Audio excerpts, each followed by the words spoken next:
Bonsoir à tous et merci d'être avec nous dans Vital, votre magazine santé. Nous sommes en direct et aujourd'hui, on va parler vaccination.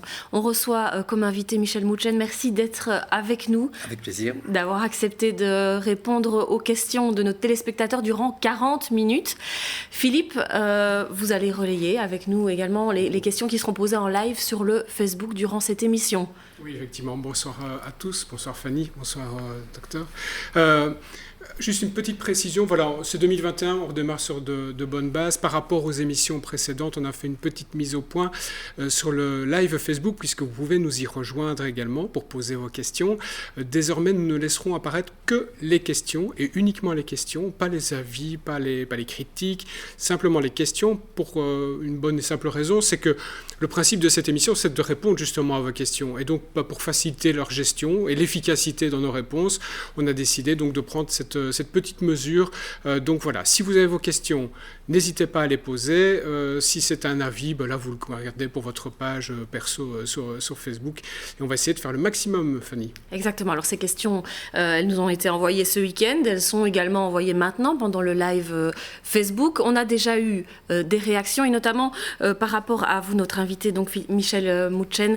Vous êtes chef du service infectiologie du CHU.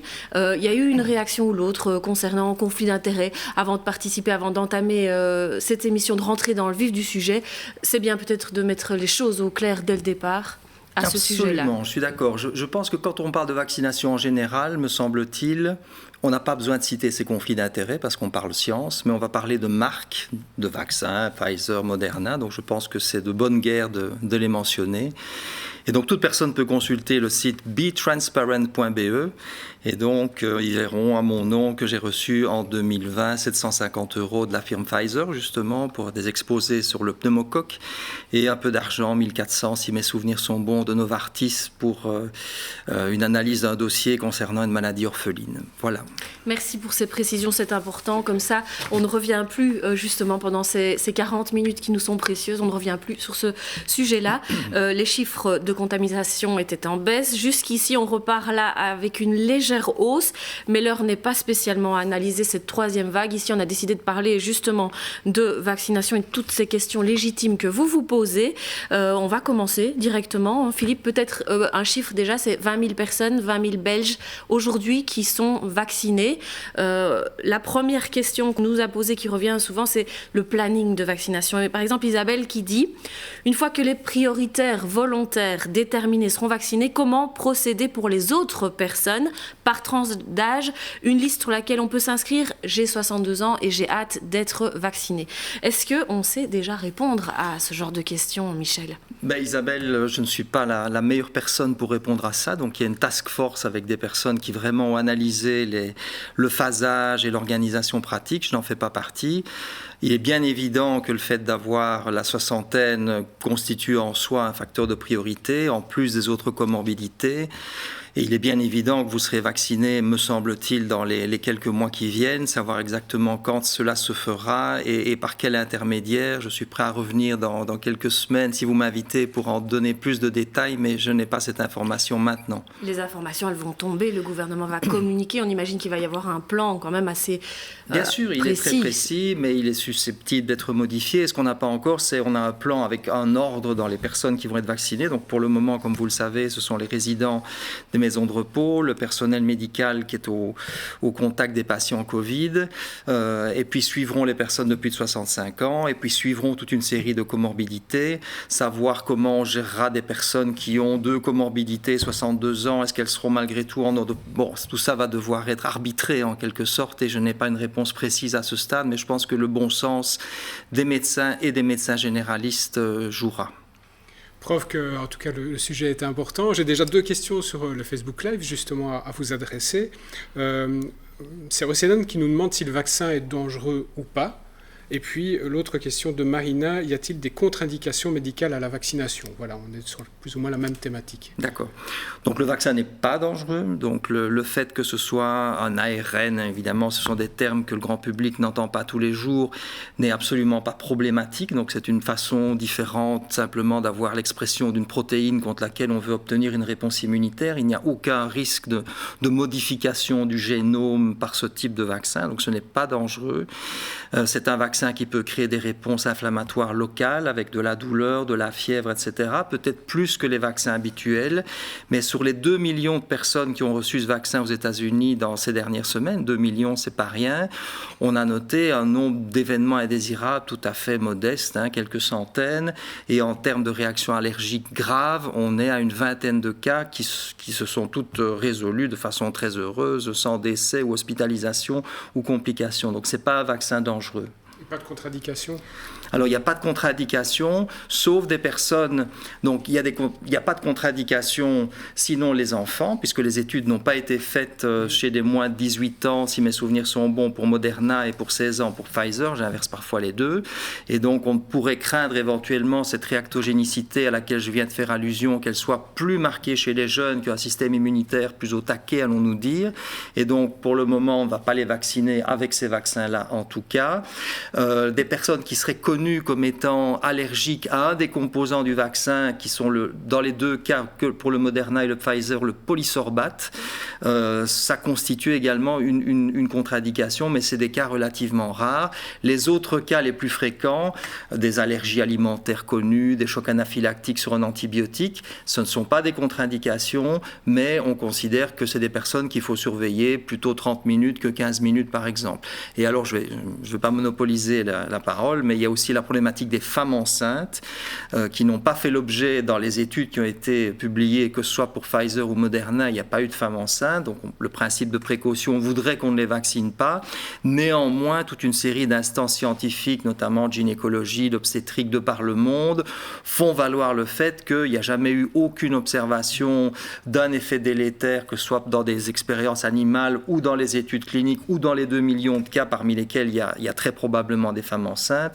Et que quand on pèse le pour et le contre, compte tenu du risque majeur que les femmes enceintes courent à cause du Covid, une immunité un peu déprimée par la grossesse, le risque de fausse couche, etc., la balance l'emporte dans beaucoup de cas pour la vaccination. Vous parliez des jeunes, en dessous de 18 ans, les jeunes ne seront pas vaccinés. Avec ces deux vaccins-là, en tout cas. Ou alors, il y a des autres données qui vont arriver. Je pense que les deux firmes sont en train de faire des études complémentaires sur les plus jeunes. Donc, peut-être que ces données vont arriver dans les mois qui viennent et nous rassurer. Mais à l'heure actuelle, compte tenu notamment de cette notion de réactogénicité, compte tenu aussi du fait que ce sont des personnes qui, d'habitude, sont moins à risque de faire des formes sévères, avec ces deux vaccins-là, en tout cas, ils ne seront pas vaccinés. Vous l'avez abordé, on a eu beaucoup de questions allant dans ce sens à propos des allergies, des chocs anaphylactiques, des risques de réaction. Ce sont chaque fois des questions précises concernant parfois des maladies très précises.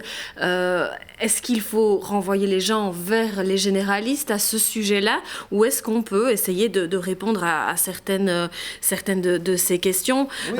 Par exemple, ici j'ai une question de Alex, une personne de 67 ans, hypertendue et asthmatique, donc très à risque pour la Covid-19, qui est allergique. Doit-elle se faire vacciner? Est-il dangereux pour cette personne? Est-il plus dangereux pour elle d'attraper la Covid-19 ou de risquer justement une mauvaise réaction avec ce vaccin? Donc c'est un peu plus précis, mais ça va dans ce sens de toutes ces interrogations qu'on a. Donc concernant, il y a trois types, schématiquement, on pourrait voir trois types de problèmes médicaux préalables qui pourraient être débattus. Tout le problème des allergies, donc j'en ai dit un mot. Les allergies dont il faut certainement se méfier, ce sont vraiment les anaphylaxies, donc vraiment des gens qui ont eu un problème médical très sévère avec des difficultés respiratoires, surtout après un aliment ou un médicament. Donc c'est clairement dans les 21 cas d'anaphylaxie qu'il y a eu sur les 2 millions de vaccinés aux États-Unis, il y en avait 17 qui avaient une histoire de phénomènes semblables. Et donc ces personnes-là peuvent être vaccinées, mais sous surveillance étroite. Il faut qu'il y ait une équipe de réanimateurs qui puisse injecter de l'adrénaline, etc., si c'est nécessaire. Dans les autres cas, des allergies beaucoup plus banales, rhume des foins, etc., ça, je pense qu'on peut y aller avec la surveillance qui s'impose malgré tout de 15 minutes, mais sans grande crainte. Ça, c'est le premier groupe. Il y a évidemment le cas très particulier de gens dont on aurait démontré qu'ils sont allergiques au polysorbate, au polyéthylène glycol, où là, on ne va pas les vacciner avec ces vaccins-ci. Alors, il y a la problématique des maladies auto-immunes ou inflammatoires. C'est une crainte récurrente qui n'est pas stupide d'un point de vue théorique, de dire, voilà, mon système immunitaire qui est déjà un petit peu exacerbé et qui me provoque cette maladie, est-ce qu'il ne va pas encore être plus excité en quelque sorte par le vaccin? C'est des choses qu'on a étudiées depuis très très longtemps et jamais on n'a pu démontrer d'exacerbation ou d'apparition d'une maladie auto-immune à la cause d'un vaccin. Il y a la problématique, peut-être que des questions viendront, du Guillain-Barré, qui est un syndrome neurologique grave, rarissime, mais dont le lien avec le vaccin contre la grippe a pu être établi. Ça reste un risque minime, mais c'est quand même un tout petit peu plus important que s'il n'y a pas eu de vaccination. Et est-ce qu'on sait déjà alors maintenant répondre justement pour ce syndrome de Guillain-Barré?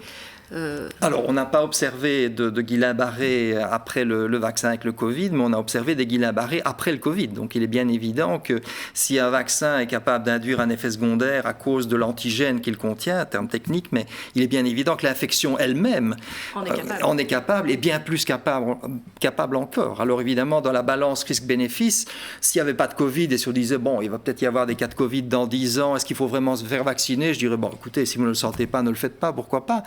Malheureusement, nous n'en sommes pas là et la troisième vague risque d'arriver. Donc, je crois que la balance risque-bénéfice va largement vers le vaccin dans la situation où nous sommes et le risque est minime, encore une fois. Et le troisième cas de figure, c'est les immunodéprimés. On a cité un exemple tout à l'heure. Là, ce qu'il faut dire, c'est que ce n'est pas un vaccin. Tous les vaccins dont on parle ici, il y en a dans le pipeline en Chine, etc. Mais les vaccins dont nous parlons ici aujourd'hui et qui seront accessibles dans l'année qui vient, il n'y a aucun vaccin vivant, c'est-à-dire que ce sont des vaccins qui n'ont aucune capacité réplicative. Ce sont soit des ARN messagers, soit des protéines recombinantes, soit des vecteurs qu'on a totalement désarmés pour qu'ils ne puissent pas se répliquer. Et donc, ils ne posent aucun problème chez les immunodéficients. Ce qui risque de se passer chez les immunodéficients, c'est que la protection conférée par le vaccin ne soit pas celle qu'on attend.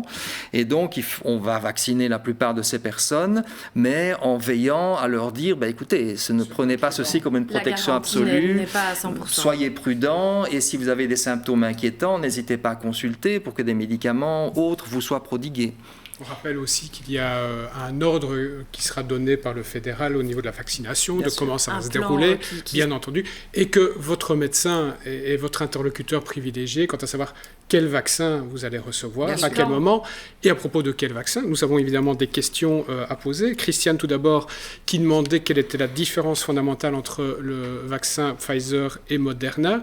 On a Adèle aussi qui nous demandait si on peut faire le choix du vaccin ou sera-t-il imposé.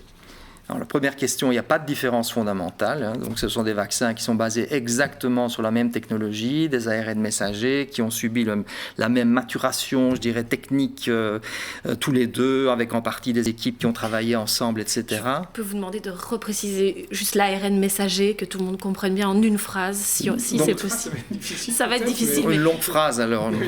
Vous l'avez dit tout à l'heure, mais je sais que ceux qui nous rejoignent ici, peut-être ils ont envie d'en savoir plus sur cet ARN messager qu'on entend tout le temps, mais au final, est-ce qu'on a bien compris ce que c'était? Une protéine est fabriquée dans notre organisme.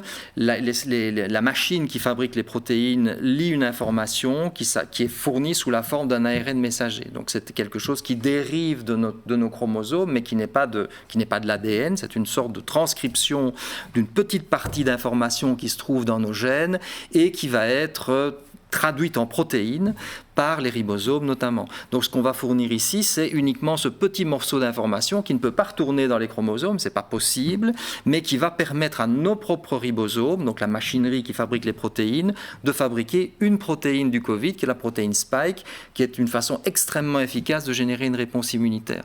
Et donc les deux vaccins, Moderna et Pfizer, sont bâtis exactement sur la même technologie. Maintenant, le gros avantage du Moderna, c'est que ses conditions de stockage, etc., sont probablement moins stringente, et on peut le conserver à plus basse température et pendant plus longtemps. Alors, est-ce que c'est uniquement lié à des secrets de fabrication? Est-ce que c'est simplement, ça a été testé de façon plus rigoureuse et que Moderna a pu prouver que dans des conditions qui étaient celles-là, son produit était stable alors que Pfizer ne l'a pas fait et que l'agrément a été donné de cette façon-là? Je n'en sais rien, je ne suis pas dans le secret des dieux, mais fondamentalement, pour répondre à votre auditrice, auditrices, il n'y a pas de différence majeure entre les deux. Alors, aura-t-on le choix? Pour le moment, à mon avis, on n'aura pas le choix parce qu'il y a déjà relativement peu de vaccins et donc on va prendre ce qu'on nous donne. Il est très probable, à mon sens, encore une fois, c'est vraiment parier sur le futur, mais que si le Covid est toujours là dans un an et qu'il y a toujours un intérêt à vacciner, à ce moment-là, on aura probablement plusieurs types de vaccins qui seront disponibles et il y aura, me semble-t-il, des décisions à prendre en fonction du profil du patient, etc. Et encore une fois, le médecin généraliste est très bien placé pour connaître les comorbidités de son patient et pour l'aider dans ce choix. Et justement, à ce sujet-là, une question encore de Christiane. Est-il vrai qu'en fonction de votre état de santé, il vaut mieux choisir un vaccin plutôt qu'un autre ? Oui et non, oui, certainement. Vous savez, chaque année, on se plaint de la pauvre efficacité des vaccins contre la grippe. On dit que les vaccins contre la grippe ne sont pas très efficaces, une efficacité de 60%, etc. C'est en partie lié au fait que la grippe, elle change un petit peu chaque année, mais c'est aussi lié à la façon dont le vaccin est fait, qui marche moins bien chez les personnes âgées, moins bien chez les personnes qui ont des comorbidités.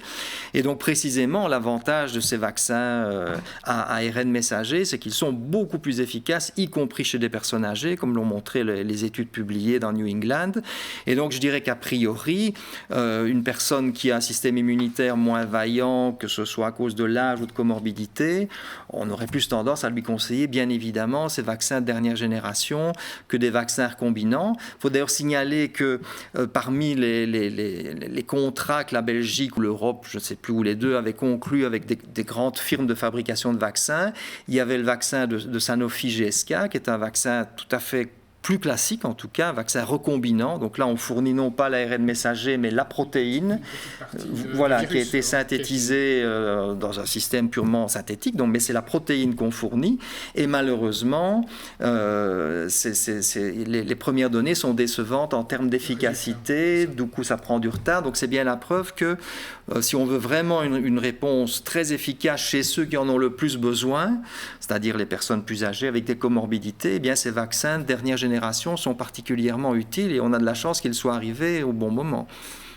On avait une question également concernant bien la variante de la Covid-19 qui nous vient notamment de Grande-Bretagne, mais on sait qu'il y a différentes variantes qui existent, de savoir si les vaccins seront efficaces.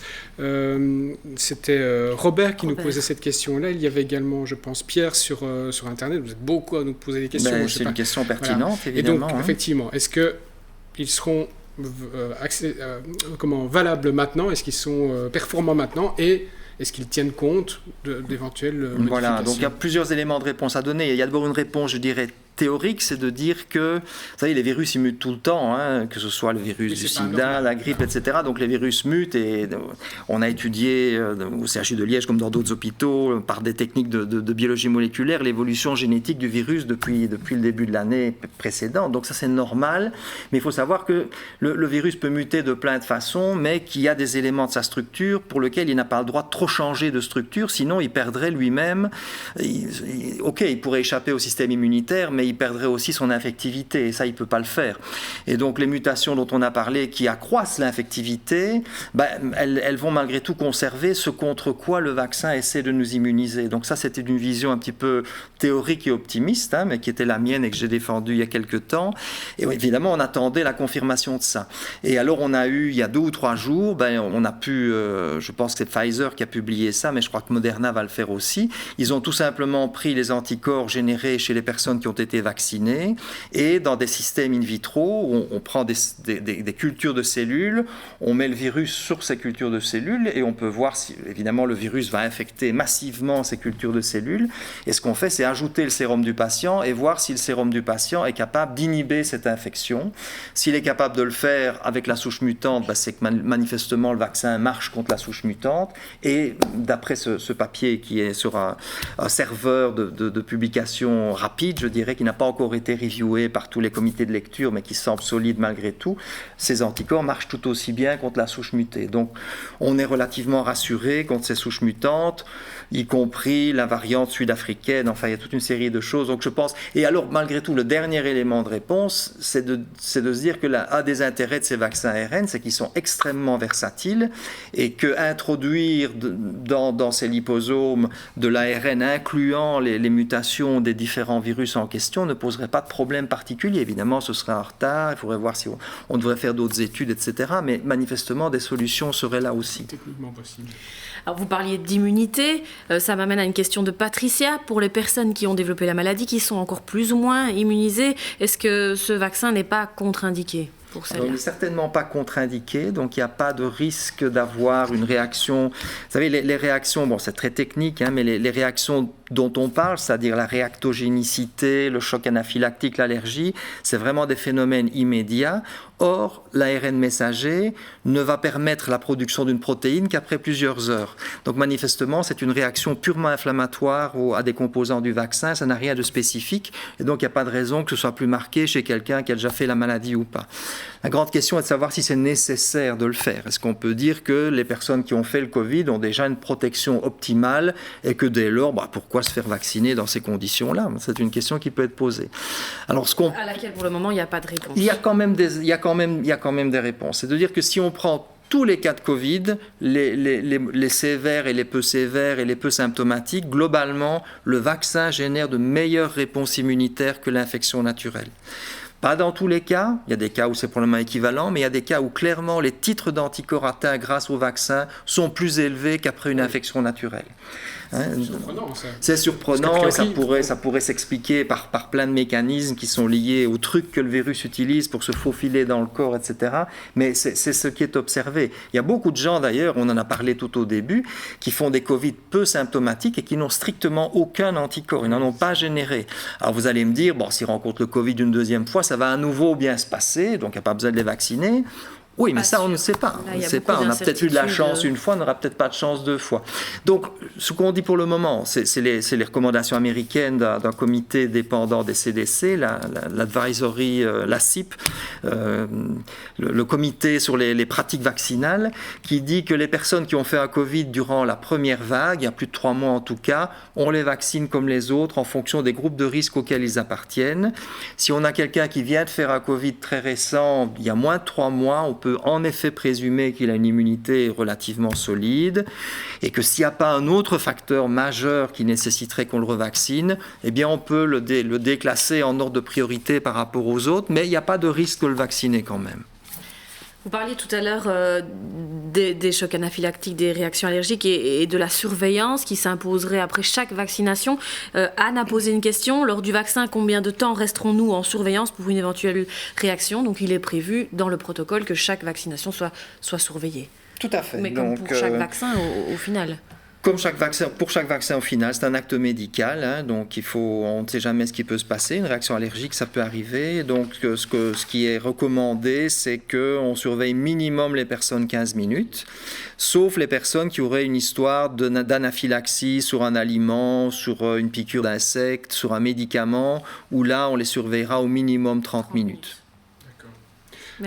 D'autres questions à la fois que l'on a reçues et à la fois sur le Facebook. Dominique qui nous a demandé, est-il vrai que même vacciné on reste contagieux et qu'il faudrait donc toujours continuer à porter le masque? Et sur le Facebook Live, c'est Isabelle qui disait, le vaccin empêche-t-il la transmission du virus? Alors, il freine très certainement la transmission du virus. Hein. Donc, il est évident que ce serait très étonnant qu'on reste... C'est un virus qui est pathogène quand même, donc ce serait très étonnant qu'on ait une charge virale majeure et qu'on soit totalement protégé de la maladie. Donc, indiscutablement, en réduisant les quantités de virus qu'on peut produire, etc., on va freiner la transmission. Dans quelle mesure? Est-ce que c'est 100%? Est-ce que c'est 80%? L'avenir va nous le dire. Pour ces deux vaccins, en tout cas Pfizer et Moderna, ça n'a pas été étudié en détail. Par contre, un vaccin qui a une technologie différente, mais qui n'est pas trop distante quand même, c'est les vaccins d'AstraZeneca. Eux ont fait dans leurs études cliniques, ont fait cette étude, c'est-à-dire même à des sujets asymptomatiques qui se plaignaient strictement de rien, ils ont fait des frottis nasopharyngés et ils ont comparé le taux de positivité chez les vaccinés et dans le groupe placebo et ils ont vu qu'il y avait un impact majeur également sur le portage asymptomatique. Donc ça veut dire qu'on va probablement avoir un effet majeur sur la transmission. Maintenant, est-ce que c'est certainement pas à moi de dire, et je vais certainement pas avoir la légèreté de le dire, dès que vous êtes vacciné, le masque c'est terminé pour vous. Il faudrait être stupide pour dire ça, parce qu'on ne sait pas comment il y aura peut-être des personnes chez lesquelles, malgré tout, des exceptions, et on ne voudrait pas être contre-productif en donnant de faux messages de sécurité de ce type. Mais probablement qu'à terme, ça nous permettra de laisser tomber tout cet attirail, mais certainement pas dès le lendemain de votre vaccination. Alors justement, faudra-t-il refaire ce vaccin ? Marie-Hélène pose la question, tous les 6 mois, si cette durée d'immunité n'est pas encore garantie au-delà. Voilà, là, évidemment, on n'a pas la réponse puisque les vaccins ils sont administrés depuis quelques semaines. Donc, ce qui a été fait jusqu'ici, c'est de se dire, on va d'abord observer ce qui se passe dans l'immunité naturelle, acquise par une infection naturelle. Okay ? Et donc, au départ, on avait dit les anticorps disparaissent rapidement. Quand on fait un Covid sévère, on a des anticorps, certes, mais ils disparaissent rapidement. Et donc, probablement que les vaccins ne vont pas faire mieux. Mais ce n'est pas vrai. Donc d'une part, on voit maintenant que c'est vrai, les anticorps disparaissent, mais les cellules capables de les produire, elles continuent à augmenter, ce qu'on appelle les cellules mémoire. Donc c'est des cellules qui ont gardé le souvenir de l'infection et qui sont prêtes à la moindre particule de Covid qui passe, qui sont prêtes à produire l'anticorps en grande quantité, et on voit que ces cellules mémoire, elles continuent à augmenter dans les organes lymphoïdes des patients des mois après l'infection. Et là, c'est un message d'espoir parce qu'il n'y a pas de raison que le vaccin ne fasse pas la même chose, c'est-à-dire générer ces cellules mémoire. Il y a d'autres exemples où les anticorps ont disparu, mais l'immunité reste. Par exemple, le vaccin contre l'hépatite B, qui est un tout autre vaccin, mais peu importe. On sait bien que si on a pu démontrer chez une personne qu'elle avait développé au moins une fois des anticorps contre le virus d'hépatite B, c'est la preuve qu'elle a répondu au vaccin, eh bien, elle reste protégée, même quand les anticorps ont disparu, parce que les cellules mémoire, qui peuvent vivre aussi longtemps que vous, ils quittent cette terre avec le sujet au sein desquels elles se trouvent, ces cellules mémoire gardent cette capacité à produire rapidement des anticorps, même des années après. Donc, dire qu'il y a une immunité de 6 mois, ça me semble probablement très pessimiste comme prédiction. Est-ce que ce sera plutôt 2 ans, 5 ans ou 10 ans ? L'avenir nous le dira. Il y a d'autres maladies où on se fait vacciner une fois sur sa vie et après on est tranquille. Absolument. La plupart des maladies, la plupart des vaccins ont une durabilité de plusieurs années. Il y a quelques vaccins, il y a des vaccins dipolysaccharidiques contre le pneumocoque, etc., où c'est 2 ou 3 ans, mais ce sont les exceptions en fait. On rappelle aussi qu'on répond à ces questions aujourd'hui. Oui, dans l'état de connaissance actuel. Dans 3 mois, j'imagine qu'on aura déjà d'autres connaissances. De ce virus. Tout à fait. Donc, il ne faut pas avoir peur de dire peut-être que dans 3 mois, je dirais que je me suis trompé sur des choses. Il n'y a pas de problème, je le fais en toute bonne foi. Voilà, exactement. Parce que c'est vrai qu'il y a eu tellement de fake news qui ont circulé. On ne sait même pas si ce sont vraiment des fake news au final, mais où les gens disaient qu'il va falloir se faire vacciner tous les 3 mois. Il y a eu depuis 2 semaines, c'est vrai que la presse, et on le voit ici, on a tout vu, tout entendu. Et comme vous le disiez, ce qui est important, c'est qu'on répond à ces questions aujourd'hui avec les informations qu'on a aujourd'hui et qui seront forcément différentes dans 6 mois. Il y a une question aussi de Roxane sur Internet qui nous disait à partir de quel âge le vaccin va être obligatoire. A priori, il n'est pas obligatoire. On laissera le choix d'être vacciné ou pas. Tout à fait. On est toujours dans le même cas de figure. Absolument. Là, encore une fois, ce n'est pas moi qui décide, mais je pense que c'est un vaste débat. Je pense que c'est sain, me semble-t-il, que le patient garde le libre arbitre, etc. Mais bon. On rappelle qu'il y a plusieurs firmes. On a cité Pfizer, il y a Moderna, il y a CureVac, AstraZeneca, Johnson & Johnson et Sanofi GSK. Ouais. Ce sont des vaccins ARN messagers ou plus traditionnels aussi. Et on avait une question justement de Marie-Noël qui disait « Est-il illusoire d'attendre un vaccin traditionnel ?» Où en sont les essais en cours avec ce type de vaccin ? Pourquoi n'en parle-t-on jamais ? On a l'impression, si je comprends bien la question de Marie-Noël, qu'on se concentre très fort sur les nouveaux vaccins nouvelle génération. Voilà. Mais on a donné un embryon de réponse tout à l'heure, puisqu'on avait, dans les firmes qui étaient pressenties, il y avait Sanofi GSK, qui a eu des résultats décevants. Et donc, manifestement, ces vaccins traditionnels sont peut-être moins efficaces.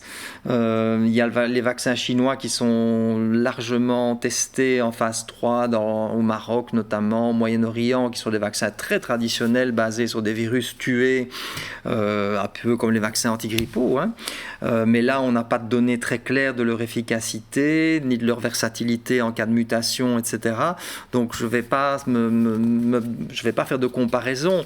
Maintenant, il est clair que si ces études de phase 3 sur les vaccins chinois ou d'autres vaccins non chinois qui seraient basés sur le même type d'approche donnent de bons résultats, et si la dame en question appartient à un groupe qui est susceptible de bien répondre à ces vaccins et qu'elle peut attendre 1 an, pourquoi pas? Voilà, ce sont des vaccins qui doivent conférer une certaine protection. Le tout est de voir ce qu'on vise dans cet état de la pandémie. Est-ce que, selon vous, aujourd'hui, on peut encore des doutes sur la vaccination? Qu'est-ce qui fait qu'on se pose encore des questions pour se faire vacciner? On a eu des questions aussi sur Internet de dire, est-ce que ça ne risque pas dans quelques années de provoquer, on sait que ça peut arriver, de provoquer d'autres maladies, et on se rend compte que finalement, ce n'était pas une bonne chose? Je ne crois pas. Je pense réellement que ça appartient à l'ordre du fantasme. Donc il y a eu les accidents vaccinaux, il n'y en a pas eu beaucoup. Hein. Il y a eu des vaccins polio, on en a parlé pas mal, j'ai vu ça à la télé ces jours derniers. Il y avait l'autre vaccin, les vieux vaccins polio vivants qui avaient été mal inactivés, qui a donné des paralysies. Il y a aussi eu quelques cas de contamination, encore une fois, du vaccin polio vivant par un virus de singe, parce qu'il fallait amplifier ce virus sur des cellules de singe. Sinon, il n'y a pas eu beaucoup de choses, même très très peu. Donc, il y a le Guillain-Barré dont on a parlé tout à l'heure avec le vaccin contre la grippe. Donc, on peut dire que la probabilité de faire un Guillain-Barré comme ça, sans vaccin, c'est peut-être 1 sur 1 million. Après un vaccin sur la grippe, c'est peut-être 3 sur 1 million, c'est-à-dire quand même fort peu par rapport au risque des choses. Il y a eu, pendant l'épidémie de H1N1, il y a eu une maladie neurologique grave appelée la narcolepsie, catalepsie, qui a été induite par le vaccin, mais qui a aussi été induite par le virus lui-même. Et ça a tout de suite fait l'objet d'études scientifiques qui n'ont pas du tout été mises sous silence. Donc ce sont des risques qui sont réellement infimes. Alors, et puis j'arrête de parler, mais pour moi c'est toujours extrêmement étrange de voir. Moi, je me réjouis que la population s'alarme de ce qu'on lui administre, des médicaments qu'elle prend, et j'en suis très content. Je crois que les gens doivent prendre leur santé en main, mais je trouve qu'il y a 2 poids 2 mesures par rapport à des tas de médicaments. Un Belge sur 4 prend des antidépresseurs, toute une série de choses sans trop se poser de questions. Ne parlons pas d'autres substances non médicamenteuses, mais que les gens prennent allègrement. Et il y a une sorte de fixation sur le vaccin qui est pourtant une des médecines les plus naturelles qui soit, puisqu'elle s'appuie sur notre propre système immunitaire, non pas en le transformant, mais tout simplement en l'entraînant. C'est une sorte d'entraînement. Nous avons en nous, et ça je crois que le grand public doit le comprendre, en naissant, nous avons dans l'immense répertoire de cellules immunitaires avec lesquelles nous sommes nés, nous avions déjà, il y a X temps, les cellules nécessaires pour combattre le Covid. Elles étaient déjà là il y a 10 ans. Hein, mais ce que le vaccin fait, c'est uniquement leur permettre de proliférer quelque peu pour que, quand le Covid arrive, le rapport de force soit plus avantageux. Le vaccin ne fait que ça. Et donc, c'est une des médecines les plus naturelles qui soit. Et pour moi, c'est une grande source de frustration de voir que c'est ça qui génère le plus de doutes, voire le plus d'agressivité. Il y a eu beaucoup de questions, preuve que ça intéresse très très fort. J'imagine qu'on reviendra là-dessus. Exactement, et je rappelle que sur chuliège.be, vous pouvez aller voir un certain nombre de vidéos que vous avez réalisées et qui sont très didactiques et qui parlent justement de la vaccination, des différents vaccins, et vous répondez à un certain nombre de questions. Voilà, les choses vont évoluer. Je pense qu'on abordera ce sujet encore dans les prochaines semaines. L'émission touche à sa fin. Merci d'avoir été avec nous. Merci d'avoir réagi, évidemment. Merci Michel Mouchen d'avoir passé ces 40 minutes à nous expliquer. Nous en avions bien besoin, évidemment. Merci aussi Philippe pour votre présence. Merci à vous. On vous souhaite évidemment une excellente soirée. Prenez soin de vous.